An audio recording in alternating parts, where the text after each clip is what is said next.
Breckenridge in Washington, went up there, set up his office, and then come back as his field representative. And I said, I'm gonna make changes in how we run the state. And I was elected I was the first person elected to the statewide office from Northern Kentucky to any constitutional office in 75 years. And that was superintendent of education for our state of Kentucky. And I served with the Office of Local Government, served as Deputy Secretary of Transportation, and I run a lot of campaigns. And I've run over some people. You know, you believe me, there are people that do not like me. I mean, I've learned in life, well, I get a couple wives that didn't like me. Thank goodness, when she stayed with me for 30-some years now, and she went with me across the state of Kentucky filming, and she said, John, who's gonna do the filming here? I said, well, honey, I guess I'll have to do it. We said, well, who's gonna do the interviews? I can't film an interview at the same time, so you're gonna have to do the interviews. So she did most of the interviews for me across the state. And if anybody's ever seen my wife, June, you would wonder, what does she ever see in him? But it's the Lord. What's our time parameters? Are we about out?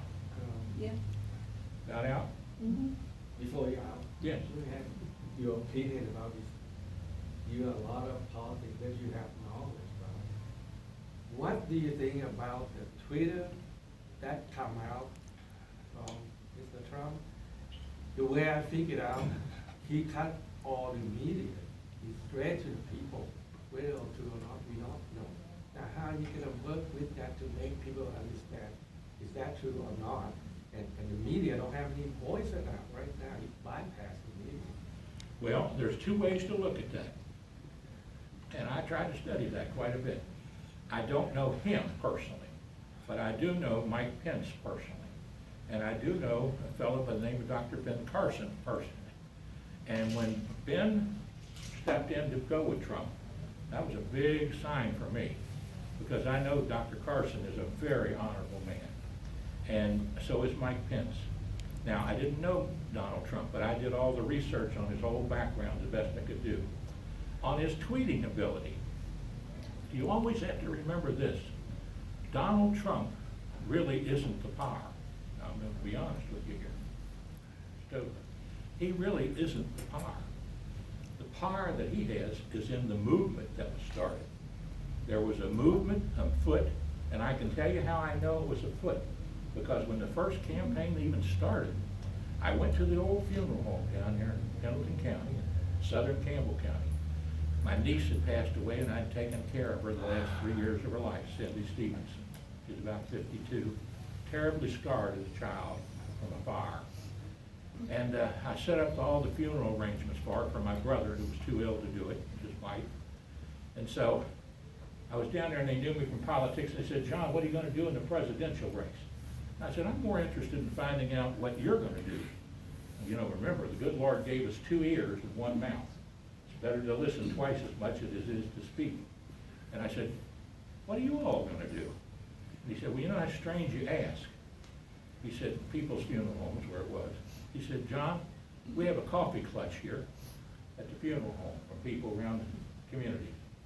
And he said, there's about 25 of them come in here, all different walks of life. They've never agreed on anything except today. They all are for Trump. And I thought to myself, boy, if that movement is hit there, then it's going to be other places. So when I started doing my phone calling around the whole country, which I do regularly every year, call different states, people I know in different states, and ask them what's happening, that's when I realized this isn't Donald Trump. This is a movement of people who want change and who want return to godly principles. Now, how's his tweeter going to work? I think it's probably a good thing. Because of why? Because the media was so much against him. I mean, so negative toward him, particularly the mass media was so negative to him, that I don't think he could ever please them. Now, I watch all the morning shows on Sunday, and tape them and watch them. And for the first time, the one show had one person on that was, you could tell, a Trump person. And the rest of them, all of the commentators were the anti-Trumps. I mean, to the point of where they just automatically told everybody in the country he didn't have a chance of winning. I mean, not a chance. And he did win. And so the movement was there that the polls didn't even show, because all the polling showed her winning big. Now, whether the treat's good or not, it's not necessarily presidential. I will say that. I really say that. But then again, on the other hand, it might be the way the new technology is going throughout the world. I mean, whoever ever thought me at 73 would be messing around with Facebook, with Twitter, and with television shows, and you know, emails, YouTube. I'm on YouTube. I got a prayer on television, my wife says, last 2 hours. She said, who do you think's gonna listen to that? I said, well, I put it on not to, knowing that they were gonna listen to it. I put it on so I figured that they were surfing through the channels, they might hear a few minutes of it. So I think the tweeting thing is fine with me, as long as he listens to his advisors and doesn't go off the, off the ranch Off the with deep it, end. because he Deep can end. go off the ranch a little bit, you know. And then I'm hoping, this is hope, because it's all, I don't know him. This is hope. I'm hoping that he's found God and found himself. I like his wife and I like his family. I mean, they look like they're all hard-working kids. And I know he took a beating over his charitable thing, but his son's charitable thing was $17 million to the St. Jude's Hospital. And there's only one administrator in the whole thing, and that's him. And 95% of everything that was raised went to St. Jude's. Now, they've shut that down now because of conflict of interest. But if you look at that, and I checked that out with the hospital and everything to make sure that was true. So I say that I don't know how he'll do, but he will be changed. He's in the position where he doesn't owe anybody anything, great deal, so he can make some changes. And as I've often said, honesty begins at the top. If you have an honest person at the top, those underneath of you can be honest. And that's the reason when I was down at Deputy Secretary of Transportation and Commissioner of Motor Vehicles, I called my staff in, I went through every annex down there, met all the employees, and I told them, if anybody asks you to ever break the law, you walk right straight into my office and tell me. And I never will forget, some very powerful person, I won't say who, because time's gone on by, very powerful person called me up and said, John, we want you to fix these guys' driver's licenses, and I'm sending you over their information. Now, these were big shots. And I called him back on the phone, and I said, I'm not gonna do this. And he said, what do you mean you're not gonna do it? Wipe their license clean. I said, no, I'm not gonna do that. I wouldn't do that for myself, so I'm not gonna do it for them. Well, why do you think we put you in that position for? Well, I said, well, you put the wrong guy in here then. And that's the God's honest truth. And that's how it was, and I never touched anybody's driver's license while I was down there. I never did anything for anybody that was illegal, unethical, or otherwise. Now, I did do something that raised a lot of hackles, and that was the taxi cab drivers in the airport. And I was down there, and they came down and complained that our taxi cabs were not allowed to pick up in Cincinnati, but they were allowed to come over here and pick up at the airport. And so I said, well, what does the George Catlett, who I hired as my motor carrier's attorney, well, director, he was an attorney, I knew him from Breckenridge, very honest old fellow. And George Robinson, who was with the State Police Special Investigation Forces, I hired him as my director of motor vehicle enforcement, and we enforced it. And so they come to me with this proposal, and I said, well, whose decision is this? It's yours as commissioner. And I said, send it down to my administrative assistant, was a lawyer that I hired, who was the daughter of Reverend Foley, a minister, Baptist minister, who I knew as a young man. She had graduated from law school. I brought her, gave her a job as my administrative assistant, Pat Foley. And I think she retired from the transportation cabinet eventually. So I said, check this out legally, make sure it's my decision. They said, it is your decision, one way or the other. I said, well, borrow them from the airport then. If they're not gonna let us pick up in Cincinnati, we're not letting them pick up at the airport. So they had to go scramble, and boy, well, the lawyers were all upset. I said, tough, I've done made a decision, and it made the Northern Kentucky cab companies quite a bit of money, because then they rented licenses to the Cincinnati cabs. And that's the only way they could get in to pick up people at the airport. So it helped Westside Baber and Yellow Cab and Community Cab out in Erlanger. But that's one time I did something there that I thought was ethically right, morally right. They're not gonna let us pick up over there. You know, Northern Kentucky is the second largest populated area in the state, the second largest tax producing area in the state. We deserve to make some decisions. Now, I'll give you something that's wrong right now, even with the transportation cabinet.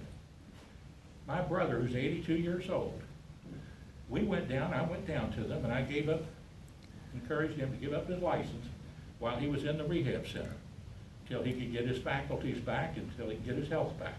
He was in intensive care and in the hospital from a fall, but he got all that back. And they suspended his license, we knew they would, and he got all that back, and he's in independent living now. And they're gonna make him go to a special school and training school, driver's training school, and they don't have one that's certified in Northern Kentucky. They got him in Louisville, they got him in Lexington, and so the only one they've got is Cincinnati.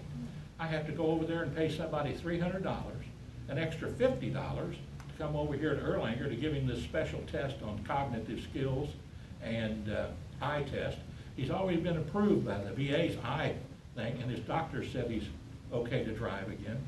And I thought, well, he just had to take a test with the state troopers again.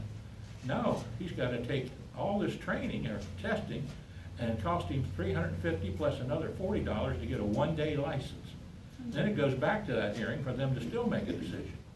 And you know, I don't like that. When I see things like that, I think that's the system being a little too bureaucratic. So I probably will fight that a little bit afterwards. I just hope he gets his license. I don't know that he can or not, but we'll find out. But I won't take any more of your time. I'll close with this one verse of one song. That's my favorite song. I'd rather have Jesus than silver or gold. I'd rather be his than have riches untold. I'd rather have Jesus than anything this world affords today, than to be the king of a vast domain, or be held in sin's dread sway. I'd rather have Jesus than anything this world affords today. I thank my wife, John Stephenson, good Campbell County girl, where they had the family reunion, they had over 1,000 t-shirts there for them. Every time you turn a rock over in Campbell County, you find another guy. and so God bless you, and thank you for having me. Any questions you ever want to ask me about anything, my telephone number is 859-750-0000. I make it easy, 75 and 5 O's. Call me. Thank you so much. If I know he can sing today, I should bring my guitar. Hey! On behalf of Northern Kentucky members, I appreciate you come down here, and hopefully you come back again. Anytime you'd like for me to. God bless you. Thank you very much. Okay, before we start this meeting, let's take a break, 15 minutes.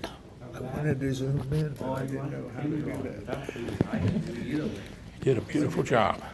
We'll get this- Take a break? Okay, take a break. Short break.